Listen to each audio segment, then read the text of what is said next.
പ്രധാനമന്ത്രി സ്ഥാനത്തേക്ക് ഒഴിവില്ല. പറഞ്ഞിരിക്കുന്നത് നമ്മുടെ രാജ്യത്തെ പ്രതിരോധ മന്ത്രി രാജ്നാഥ് സിംഗ് ആണ്. കുറെ നാളായിട്ട് ഈ 75-ൽ പിടിച്ചു നിൽക്കുന്ന കുറെ പേരുണ്ട്. അവരുടെ മുഴുവൻ വായടപ്പിച്ചിരിക്കുകയാണ് ഈ പ്രസ്താവനയിലൂടെ. എന്താണ് നമുക്ക് വായിച്ചെടുക്കാൻ കഴിയുന്നത്? സാർ, ഈ 75-ൽ പിടിച്ചു തൂങ്ങി നിൽക്കുന്ന ആൾക്കാർക്ക് മാത്രമല്ല, ഈ പ്രധാനമന്ത്രി പദം മോഹിച്ചു നടക്കുന്ന ചിലരുണ്ട്. അവരുടെ സ്വപ്നങ്ങൾക്കും വലിയ അടിയാണ് രാജ്നാഥ് സിംഗ് കൊടുത്തിരിക്കുന്നത്. അദ്ദേഹം പറഞ്ഞത് വളരെ കൃത്യമാണ്. തൽക്കാലം പ്രധാനമന്ത്രി സ്ഥാനത്തേക്ക് ഒഴിവില്ല, നരേന്ദ്രമോദി തുടരും എന്നാണ്. നിരവധി തിരഞ്ഞെടുപ്പുകളിൽ അദ്ദേഹം തന്നെ BJPയെ നയിക്കും, അദ്ദേഹം തന്നെ പ്രധാനമന്ത്രിയായിട്ട് തുടരും. ഈ രാജ്നാഥ് സിംഗ് ഇത് പറയുമ്പോൾ നമ്മൾ അതിന് വലിയ പ്രാധാന്യം കൊടുക്കണം. കാരണം 2012 കഴിഞ്ഞപ്പോൾ, അതായത് ഗുജറാത്തിൽ മൂന്നാമതും മുഖ്യമന്ത്രിയായി തിരഞ്ഞെടുക്കപ്പെട്ട് നരേന്ദ്രമോദി വരികയും ഇന്ത്യൻ സോഷ്യൽ മീഡിയ പ്ലാറ്റ്ഫോമുകളിൽ, നമ്മുടെ ഫേസ്ബുക്ക്, ട്വിറ്റർ തുടങ്ങിയ സോഷ്യൽ മീഡിയ പ്ലാറ്റ്ഫോമുകളിൽ ഇന്ത്യൻ ഉപഭൂഖണ്ഡത്തിനുള്ളിൽ വലിയ വിപ്ലവം സൃഷ്ടിക്കുകയും ചെയ്തു അദ്ദേഹം.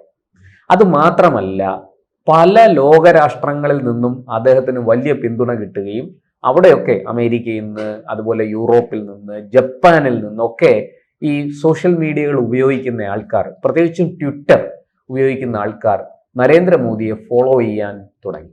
വളരെ പെട്ടെന്നാണ് അദ്ദേഹത്തിൻ്റെ ഗ്രാഫ് അങ്ങ് ഉയർന്നത്. നമ്മൾ ആലോചിക്കണം, അമേരിക്കയിലേക്ക് വിസ നിഷേധിക്കപ്പെട്ട ഒരു മുഖ്യമന്ത്രിയാണ്, തിരഞ്ഞെടുക്കപ്പെട്ട ജനപ്രതിനിധിയാണ് അദ്ദേഹം. എന്നിട്ടും അദ്ദേഹത്തിന് അമേരിക്കയിൽ കിട്ടിയ ഫോളോവേഴ്സിന്റെ എണ്ണം വളരെ വലുതാണ്.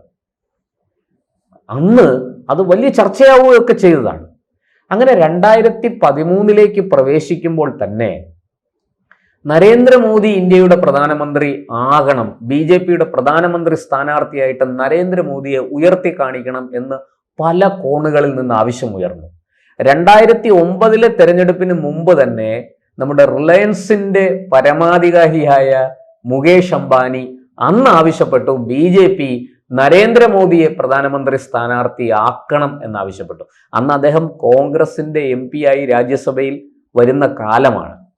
നമ്മൾ ആലോചിക്കേണ്ടത്, ഒരു വലിയ വ്യവസായ പ്രമുഖൻ, ഇന്ത്യയിലെ ഒരു ഒരു മൾട്ടി നാഷണൽ ബിസിനസ് ചെയ്യുന്ന, ഇന്ത്യക്കകത്തും പുറത്തും ഒരുപോലെ ഒരു വലിയ ബിസിനസ് സാമ്രാജ്യത്തിന്റെ ഉടമ കൂടിയായ മുകേഷ് അംബാനിയാണ് പറയുന്നത്, അന്ന് 2009 തന്നെ നരേന്ദ്രമോദിയെ ഉയർത്തി കാണിക്കണം എന്ന്, അദ്ദേഹത്തെ പ്രധാനമന്ത്രി സ്ഥാനാർത്ഥിയാക്കണം എന്ന് അദ്ദേഹം തന്നെ പറയുകയാണ്. ഇവിടെ രാജ്നാഥ് സിംഗ് പറയുന്നില്ലേ, വിപുലമായ കാര്യങ്ങളുണ്ട്.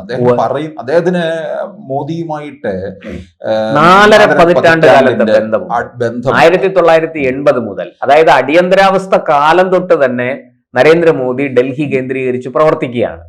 അദ്ദേഹത്തിന് വലിയ രീതിയിൽ ഈ പറയുന്നത് പോലെ ഗുജറാത്തിൽ മാത്രമല്ല, അദ്ദേഹത്തിന് നമുക്കറിയാം, സുബ്രഹ്മണ്യം സ്വാമിയെ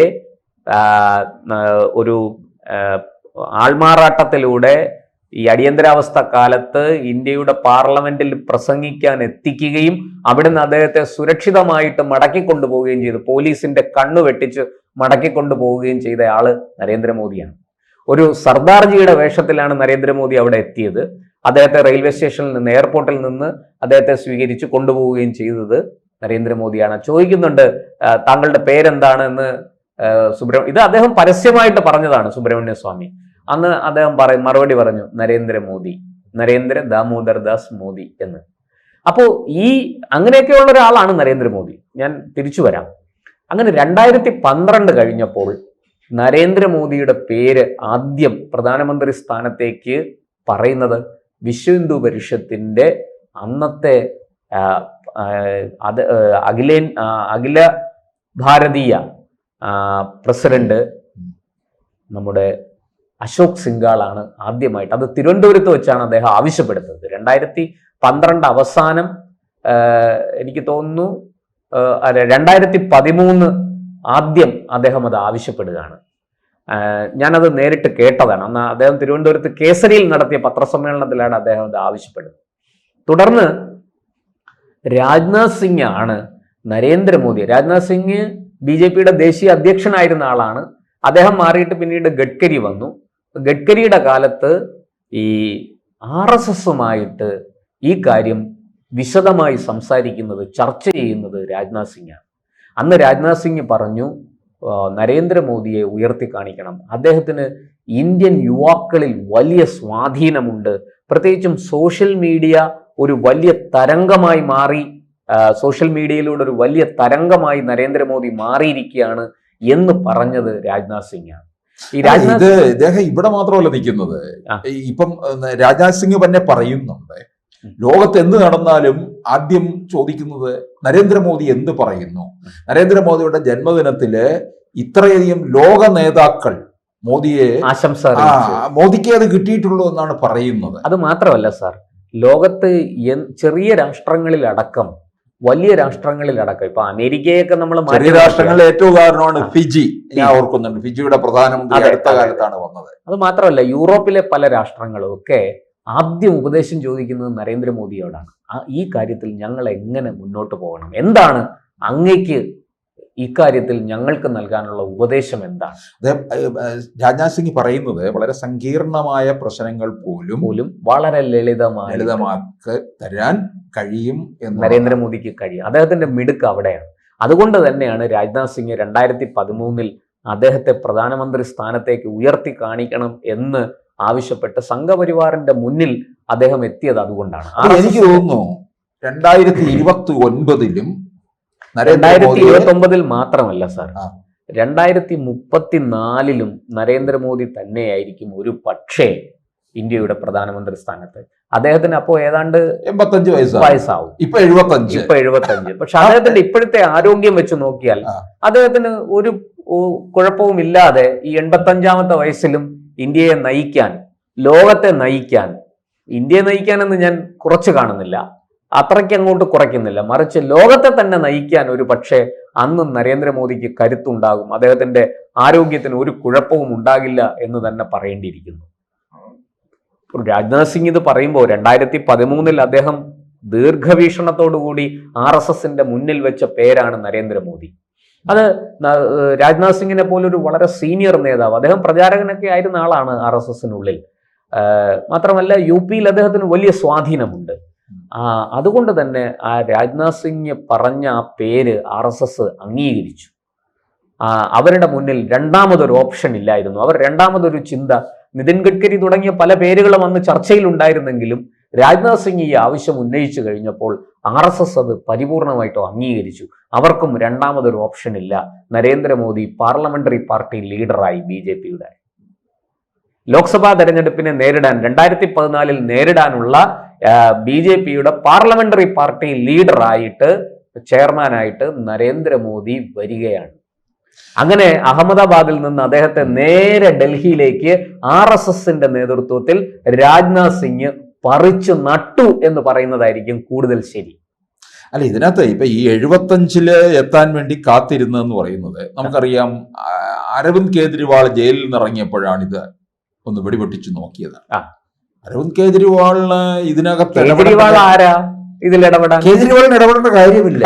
പാർട്ടിയുടെ ആഭ്യന്തര കാര്യം. അതെ, ആഭ്യന്തര കാര്യം. ഒരാള് പ്രായത്തിന്റെ ഇന്ത്യയിൽ അങ്ങനെ വല്ല നിയമമുണ്ടോ? 75ാമത്തെ വയസ്സിൽ ഒരാൾ വിരമിക്കണം, രാഷ്ട്രീയത്തിൽ നിന്ന് വിരമിക്കണം, തീർച്ചയായും ചോദിക്കാം. എങ്കിൽ ശരി, അത് അരവിന്ദ് കേജ്രിവാളിനല്ല നമുക്കും ചോദിക്കാവുന്ന കാര്യം. അങ്ങനെ ഒരു നിയമം ഇന്ത്യയിൽ ഇല്ലല്ലോ. ഇല്ല. രാഷ്ട്രീയത്തിൽ ജനപ്രതിനിധിയാകാൻ ഈ പറയുന്നത് പോലെ ഒരു ടൈം ബാർ, ഒരു ഏജ് ബാർ വെച്ചിട്ടില്ല. പിന്നെ എന്തിനാണ് കേജ്രിവാളിനെ പോലുള്ളവർ ഈ കേജ്രിവാൾ വിചാരിച്ചത് നരേന്ദ്രമോദി നേതൃസ്ഥാനത്ത് നിന്ന് മാറിക്കഴിഞ്ഞാൽ BJPയെ പിന്നെ തറ പറ്റിക്കാൻ എളുപ്പമാണ്.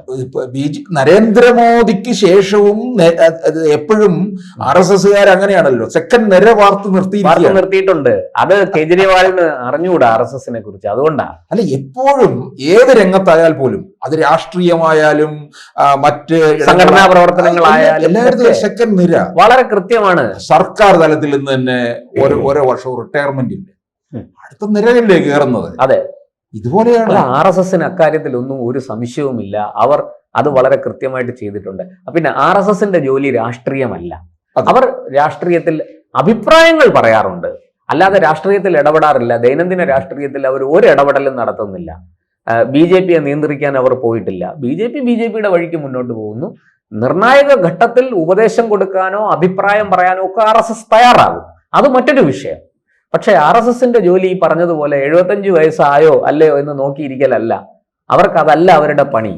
RSS നിശ്ചയിക്കുന്നതനുസരിച്ച് RSSന്റെ കാര്യങ്ങൾ മുന്നോട്ട് പോകും. അതിനൊരു സംവിധാനം അതിനകത്തുണ്ട്. അത് ചോദ്യം ചെയ്യാൻ നമ്മളാരും പോകേണ്ട കാര്യമില്ല. പിന്നെ ഇവിടെ ഇപ്പോൾ രാജ്നാഥ് സിംഗ് ഒരു മുതിർന്ന BJP നേതാവ് എന്നുള്ള നിലയ്ക്ക് അദ്ദേഹം മോദിയേക്കാൾ സീനിയറായ ഒരു നേതാവാണ് രാജ്നാഥ് സിംഗ്. പ്രായം കൊണ്ടും ഒക്കെ അദ്ദേഹത്തിന്റെ പ്രവർത്തനങ്ങളിലും അതെ ആ സീനിയോറിറ്റി ഉണ്ട്. അപ്പോൾ അങ്ങനെ ഒരു മുതിർന്ന നേതാവ് പറയുകയാണ്, ഇതാ നരേന്ദ്രമോദി തുടരും, തൽക്കാലം പ്രധാനമന്ത്രി സ്ഥാനത്തേക്ക് ആരും ആ കട്ടില് കണ്ട് ആരും പനിക്കണ്ട, ആ വെള്ളം അങ്ങ് വാങ്ങി വെച്ചേരെ എന്ന് തന്നെയാണ്. വളരെ കൃത്യമാണ്. അത് ഈ പറയുന്നത് പോലെ പപ്പുവിനും പ്രിയങ്കയ്ക്കും പിങ്കിമോൾക്കും മാത്രമല്ല, അത് BJPക്കുള്ളിലും ചിലരൊക്കെ മോഹിക്കുന്നുണ്ട് എന്ന് തോന്നുന്നു. അവിടെയും വളരെ കൃത്യമായിട്ട് രാജ്നാഥ് സിംഗ് പറയുകയാണ്, അത് വേണ്ട, നരേന്ദ്രമോദി തുടരും, അദ്ദേഹം കരുത്തനാണ്, അദ്ദേഹത്തിന് ഇന്ത്യയെ നയിക്കാനുള്ള കരുത്തുണ്ട്, ലോകരാഷ്ട്രങ്ങൾക്കിടയിൽ വലിയ സ്വാധീനമുണ്ട്, ഏത് സങ്കീർണമായ പ്രശ്നത്തെയും വളരെ ലളിതമായിട്ട് കൈകാര്യം ചെയ്യാൻ അദ്ദേഹത്തിന് അറിയാം, അതിനെ ലളിതമായിട്ട് അദ്ദേഹം കൈകാര്യം ചെയ്യുന്നു. അതിന്റെ ഉദാഹരണമാണ് പഹൽഗാമില് നടന്നതിന് തിരിച്ചടിയായി ഓപ്പറേഷൻ സിന്ദൂരിലൂടെ നമ്മുടെ സൈന്യം നൽകിയത്. അതിന് നരേന്ദ്രമോദിയോട് നമ്മൾ കടപ്പെട്ടിരിക്കുന്നു. വളരെ ലളിതമായിട്ട് ആ പ്രശ്നം നരേന്ദ്രമോദി കൈകാര്യം ചെയ്തു. അങ്ങനെ ഉള്ള ഒരു മോദി ഉള്ളപ്പോൾ നമ്മൾ മറ്റൊരു ഓപ്ഷനെ കുറിച്ച് തൽക്കാലം ചിന്തിക്കണ്ട, അത് അങ്ങ് വാങ്ങി വെച്ചേരെ ആ വെള്ളം, അതിട്ട് തിളപ്പിക്കാൻ നോക്കണ്ട എന്ന് തന്നെയാണ്. മോദി തുടരും 2029-ലും, ഒരു പക്ഷേ 2034-ലും.